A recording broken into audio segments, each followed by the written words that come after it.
is really good. Wow. Now, keep in mind, all right. And another thing that you can do to make it nice and presentable is to put the shirogome. Kind of poured a little bit too much. But if you feel like you did, just pour it back in.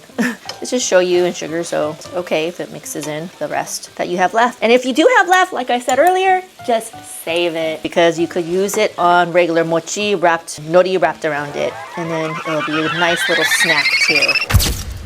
La la la la la la la. All right, this here right in front of me is fresh tteokbokki. And it is from a local Korean market and it's usually made fresh every morning. And if you get there early, like at 9 o'clock when they do open, it's still warm and it's so like squishy. It's very delicious. You could eat it as is, or you could saute it in a sweet like soy sauce sauce. And that is what I'm going to do today. I am going to go ahead and take this tteokbokki and just like this in a frying pan. I put a little bit of oil and then I'm gonna brown the sides or at least soften it because right now it's kind of hard. And yes, of course, you could use a frozen pack. You could, if you don't, have the opportunity to get like the fresh ones, but you could also use those, or they also have just packaged ones. They stick because remember, sweet rice is mochi like. But yes, see? And you could try to stretch it apart, but once it gets hot, you can totally just pull it apart, just like mochi. This is more like, I consider, tell me if I'm wrong, but this is like a Korean mochi, tteokbokki is. So I'm gonna go ahead and I'm gonna take this, I'm gonna put it in the pan, hot oil, and then I will be, as I noticed that they're all kind of like soft on all sides and kind of getting brown, I'm gonna pour a nice sweet soy sauce. And this sweet soy sauce is just soy sauce, pour it in and put almost the same amount. If you put a cup, then you wanna put at least, I don't know, 3/4 of a cup of sugar in. Kind of wanna balance it. You're just gonna mix it, and then let it cook. So let's get started.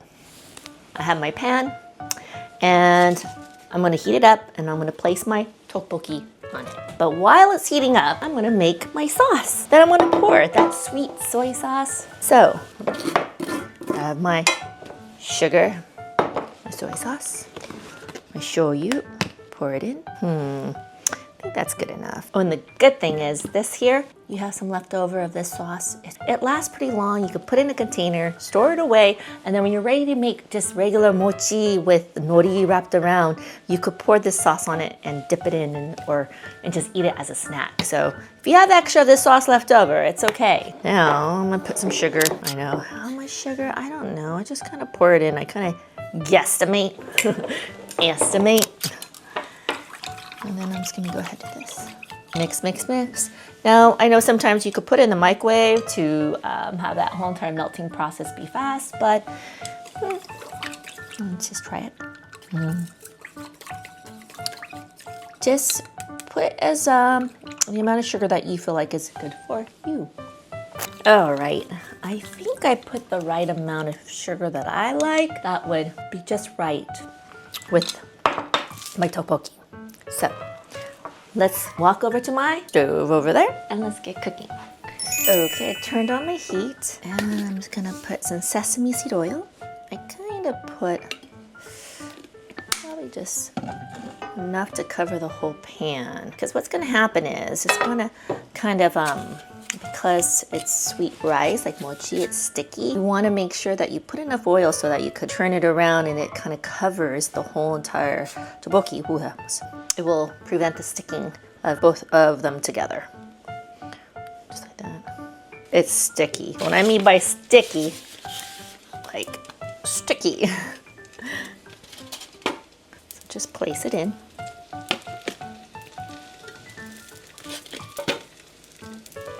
Oh my goodness. There it goes. Once you get going, that's when things kind of separate much easier. And what I meant by is you could, when you get a fresh one, can you eat it? You can. Very good.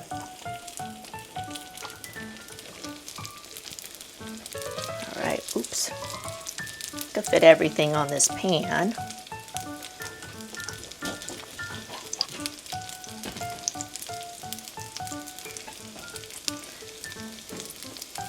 gonna show you what I mean the sides are gonna turn brown. All right, so here I am. Woohoo, shaka, shaka, shaka. Just kidding. You can see now, show you up close, that the tteokbokki is now all brown on the sides, and that's what you want. Okay? You want to get that going like that, just because it's going to be kind of spiing away. Well, once you have the sauce, it's just going to have that layer that you just have to try it, I guess. I don't know how to explain, but it's delicious. I like mine kind of all cooked on all sides. So once I see that all of them are kind of like that, I'm going to pour my sauce in. It's almost as if I'm walking down Kyoto and they're making that fresh arare, like this rice cracker, which is mochi, and it's very thin, but they put it on top of a grill and they flip it over so that the mochi kind of gets hardened into more like a cracker. And then they pour this, as it's cooking, the soy sauce, like this type of sauce, that's kind of sweet, on top, and then the mochi that's grilling and cooking, it just absorbs it. And it becomes so good, fresh arare. But this is kind of different. It's nice and thick, and that's why I'm just trying to make sure all sides are kind of grilled on this pan. That'd be pretty cool to have a grill pan to do this, huh? Little grill marks. And you can see that sometimes they stick together, see? But with my chopsticks, I just separate it. It's very easy, and it's mainly because I put enough sesame seed oil on it, and it's now just cooking all sides. All right, I think it is ready. Yay. I better turn down the heat. See that? Turn it down. Everyone's burner is quite different. Mine is like on number 3, yet it's really high. So I don't know why it does that. And now I'm gonna mix this up. Make sure that you see the nice sizzle of this sauce. Keep in mind, it's show you and just share.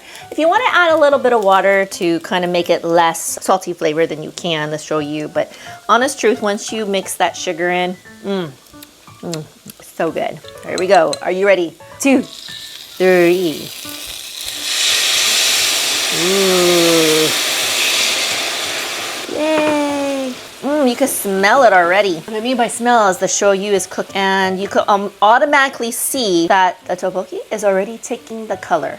It's absorbing it. And I'm just gonna turn it around, because right now the heat is also nicely making the sauce thick because of the sugar. And keep in mind, this is a snack. It could be an app, like if you have friends coming over and you want to just serve something nice and quick. This is definitely a quick dish. I mean, all in all, I think if I were not to be talking and just get it done, I could probably get this done in 10 minutes or less, and voila. But yes, fresh, and this is fresh tteokbokki, so I guess when you buy something frozen, you might have to cook it a little bit longer so that all sides are all tender and soft. Not sure if you could see it from that angle, but you can see that the sauce is now getting thicker. Kind of poured a little bit too much, but if you feel like you did, just pour it back in. It's just shoyu and sugar, so it's okay if it mixes in the rest that you have left. And if you do have left, like I said earlier, just save it, because you could use it on regular mochi nori wrapped around it, and then it'll be a nice little snack too. I love that. When I was growing up, coming home school, my mom or my dad would say, "Oh, you want mochi as a snack, after school snack?" I say yes, and they'll just heat it up actually in the microwave, and they'll make this sauce, shoyu and sugar, just mix it up, and they'll take the mochi, wrap it with nori, and then just dip it in, and voila, it's a perfect snack.